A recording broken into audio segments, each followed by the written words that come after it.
1371-127, financial hardship of employer or self-employed juror. The court shall excuse an employer or a self-employed juror from the duty of compensation for trial or grand jury service upon a finding that it would cause financial hardship. When such a finding is made, a juror shall receive reasonable compensation in lieu of wages from the state for the first 3 days of juror service or any part thereof. Such award shall not exceed $50 per day of juror service. A court hearing on an employer's extreme financial hardship shall occur no later than 30 days after the tender of the juror service acknowledgement information to the employer. The request for a court hearing shall be made in writing to the jury commissioner. CRS 1371-128, reimbursement of unemployed jurors during the first 3 days of service. Each trial or grand juror who is unemployed may apply to the jury commissioner on the first day of juror service and shall be reimbursed by the state for reasonable travel, childcare, and other necessary out-of-pocket expenses, except food. For the first 3 days of juror service or any part thereof, the state court administrator shall establish guidelines for the reimbursement of unemployed trial and grand jurors. No award for an unemployed juror shall exceed $50 per day of juror service, and the court shall approve prior to reimbursement any award which is outside the guidelines. Any juror who is not regularly employed, including but not limited to retired persons, homemakers, students, unemployed persons, and persons receiving unemployment benefits, shall be entitled to reimbursement under this section. Juror service shall not cause a person to lose unemployment benefits.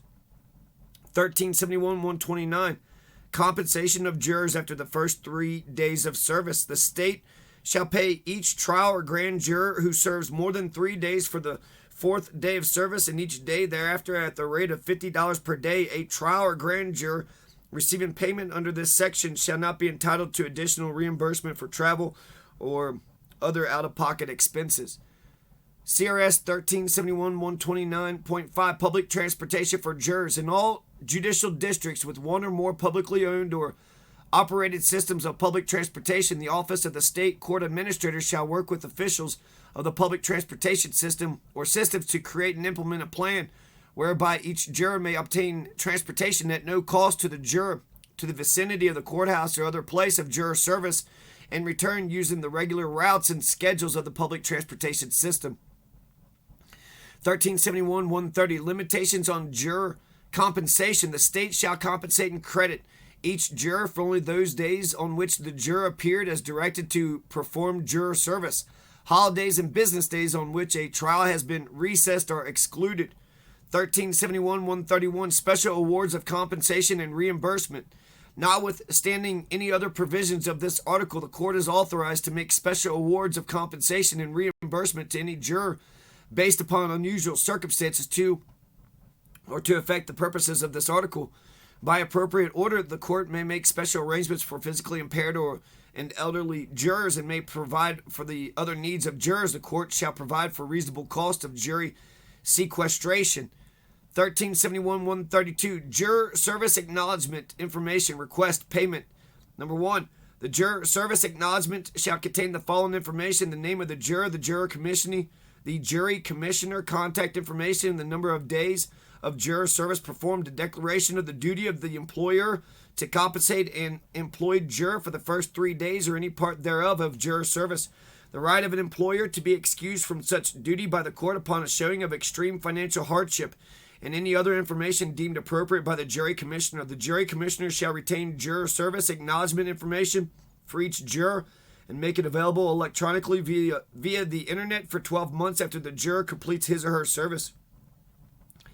2. If a juror requests juror service acknowledgement information relating to his or her juror service at any time during the 12-month period described in subsection 1 of this section, the jury commissioner shall provide the information within 60 days after the request.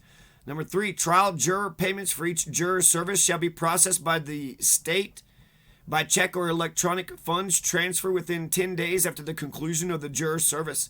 The state shall process grand juror payments at least on a monthly basis. Each payment shall include all compensation for juror service and reimbursement for authorized expenses incurred by the juror during the previous time period. The state court administrator shall prepare and disperse these payments based upon information received from jury commissioners. CRS 1371-133, enforcement of employer's duty to compensate jurors. Any employer who fails to compensate an employed juror under the applicable provisions of this article and who has not been excused from such duty of compensation shall be liable to the employed juror. If the employer fails to compensate a jury within 30 days after tender of the juror service acknowledgement information, the juror may commence a civil action in any court having jurisdiction over the parties. Extreme financial hardship on the part of the employer shall not be a defense to such action. The court may award treble damages and reasonable attorney fees to the juror upon a finding of willful misconduct by the employer. 1371-134, penalties and enforcement remedies for harassment by employer. An employer shall not deprive an employed juror of employment or any incidents or benefits thereof, nor shall an employer harass, threaten, or coerce an employee because the employee receives a juror summons, responds thereto, performs any obligation or election of juror service as a trial or grand juror, or exercises any right under any section of this article. An employer shall make no demands upon any employed juror which will substantially interfere with the effective performance of juror service.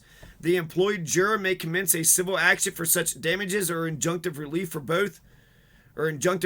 or both as may be appropriate for a violation of this section. The court may award treble damages and reasonable attorney fees to the juror upon a finding of willful misconduct by the employer. Any trial of such an action shall be to the court without a jury. Number 2, any employer who willfully violates this section commits willful harassment of a juror by an employer as defined in Section 18.8.614 CRS, which is a Class 2 misdemeanor punishable as provided in Section 18.1.3-501.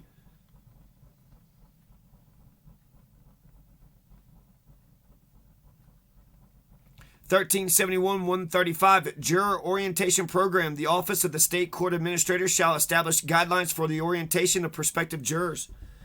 1371-136 Availability of Juror List. Number 1. Absent a court order to the contrary, upon request, the jury commissioner shall make available for inspection by parties, counsel, or their agents a list of prospective jurors containing the jurors' names. The jury commissioner shall assure that the juror resides in the proper county. Number 2, absent a court order to the contrary, upon request, the jury commissioner shall make available for inspection by counsel or pro se parties a list of prospective jurors containing the jurors' names and addresses. Upon request, the jury commissioner shall make available for inspection by members of the public a list of prospective jurors containing only the juror's name and juror number. So availability of the juror list. Unless there's a court order to the contrary, if there's a request to the jury commissioner, then there needs to be a list of prospective jurors needs to be made. It needs to be made. And they need to make sure that the jurors reside in the proper county. CRS 1371-137 Duties and responsibilities of auxiliary services providers for jurors who are deaf, hard of hearing, or deaf-blind. The court may provide through the list of available resources coordinated through the Colorado Commission for the Deaf, Hard of Hearing, and Deaf-Blind pursuant to Section 2621-106. 4. A qualified auxiliary services provider as defined in Section 1390-202-8 to assist during a trial. A juror who is deaf, hard of hearing, or deaf-blind in the presence of the jury, the court shall instruct the qualified auxiliary services provider to make true and complete translations of all court proceedings to the juror who is deaf, hard of hearing, or deaf-blind to the best of the qualified auxiliary services provider's ability. The qualified interpreter is subject to the same orders and admonitions given to the jurors. The court shall permit a qualified auxiliary services provider to be present and assist a juror who is deaf, hard of hearing, or deaf-blind during the deliberations of the jury. In the presence of the jury, the court shall instruct the qualified auxiliary services provider to refrain from participating in any manner in the deliberation of the jury and to refrain from having any communications with any member of the jury regarding deliberation except for true and complete translations of jurors' remarks made during deliberation. A jury verdict reached in the presence of a qualified auxiliary services provider during deliberation is valid. 1371-138 Preservation of juror records. In all official records and papers compiled and maintained by the state court administrator concerning jurors shall be preserved for 3 years after the calendar year to which they apply. Official records shall include records in automated form on magnetic tapes and disc. CRS 1371-139, challenge of jury pool. Number 1, any party to a civil or criminal action may challenge by written motion the composition of the jury pool for substantial failure to comply with the requirements of this article. The written motion shall be filed prior to the swearing in of the jury selected to try the case and shall be accompanied by one or more affidavits specifying the supporting facts and demographic data. If the court finds the affidavit or affidavits, if true, demonstrate such a substantial failure, the moving party shall be entitled to present testimony by any person responsible for the implementation of this article, any records used in the selection and summoning of jurors, and any other relevant evidence. If the court determines by a preponderance of the evidence that in selecting the jury there has been a substantial failure to comply with this article, the court shall discharge the jury panel and stay proceedings pending the summoning of a new juror pool. Number 2, the procedures described in this section shall be the exclusive means by which a party may challenge a jury on the ground that the juror pool was not selected in conformity with this article. 1371-140, irregularity in selecting, summoning, and managing jurors. The court shall not declare a mistrial or set aside a verdict based upon allegations of any irregularity in selecting, summoning, and managing jurors, or in limiting the length of any term of juror service, or based upon any other defect in any procedure performed under this article, unless the moving party objects to such irregularity or defect as soon as possible after its discovery and demonstrates specific injury or prejudice. CRS 1371-141, authority to contract and accept gifts. The state court administrator and district administrators, with the approval of the state court administrator, may enter into contracts and agreements with and accept gifts, grants, contributions, and bequests of funds from any department, agency, or political subdivision of the federal, state, county, or municipal government, or from any individual, foundation, corporation, association, or public authority to implement the provisions of this article or to improve the jury system. 1371-142, alternate jurors. In all civil and criminal trials, the court may call and impanel all alternate jurors to replace jurors who are disqualified or who the court may determine are unable to perform their duties prior to deliberation. Alternate jurors shall be summoned in the same manner, have the same qualifications, be subject to the same examination and challenges, take the same oath, and have the same functions, powers, and privileges as regular jurors. An alternate juror who does not replace a regular juror shall be discharged at the time the jury retires to consider its verdict, unless otherwise provided by law, by agreement of the parties, or by order of the court. The seating of an alternate juror entitles each party to an additional peremptory challenge, which may be exercised as to any prospective jurors. 1371-143, grand jurors, vacancies.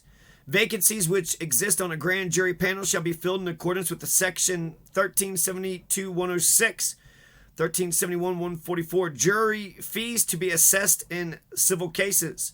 1A, on and after July 1st, 2019, any party demanding a trial by jury as provided by statute shall pay to the clerk of the court a fee of $231 in district court cases at the time the demand is made pursuant to Colorado Rules of Civil Procedure.